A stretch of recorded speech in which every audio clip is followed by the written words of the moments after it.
Tout au long de l'histoire, de nombreuses tentatives ont été faites pour profaner le corps du prophète Mohammed, paix et bénédiction d'Allah sur lui. Cependant, grâce à la grâce divine et à sa protection, toutes ces tentatives ont échoué lamentablement. Voici quelques-unes des plus infâmes de ces tentatives.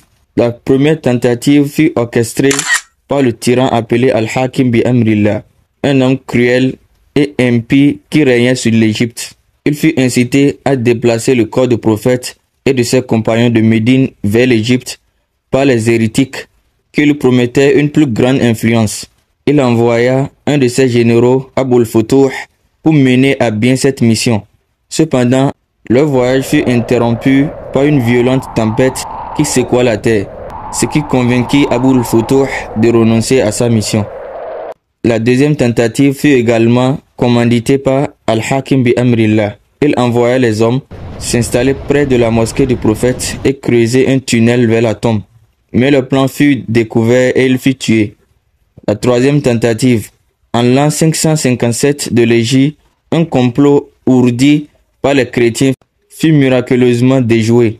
Le juste et pieux souverain Nur-ud-Din Mahmoud al-Zinki eut une vision dans laquelle notre bien-aimé Père et bénédiction soit sur lui montrait deux hommes blonds en lui disant « Sauve-moi d'eux ». Troublé par ce rêve recul qui se répéta 3 fois, Nur-ud-Din décida alors de se rendre à Médine. Il distribua de généreuses sommes d'argent aux habitants, espérant ainsi identifier les individus décrits dans sa vision.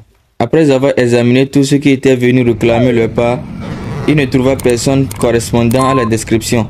Cependant, 2 hommes du Maghreb, connus pour leur piété et leur générosité, ne s'étaient pas présentés. Le souverain fit chercher ces 2 hommes et les interrogea. Au début, ils niaient toute implication dans un complot, mais sous la pression, ils avouaient être des chrétiens envoyés en mission pour profaner la tombe du prophète. Ils avaient creusé un tunnel depuis leur demeure jusqu'à la chambre du prophète dans l'intention de voler son corps. Furieux, Nur-ud-Din fit exécuter les 2 comploteurs et ordonna la construction d'un fossé profond et rempli de plomb autour de la tombe du prophète pour la protéger de toute future tentative de profanation. La 4e tentative eut lieu en 578 de l'Égypte lorsque des Byzantins cherchaient à atteindre Médine et à enlever le corps du prophète. Il fut intercepté et tué près de la ville.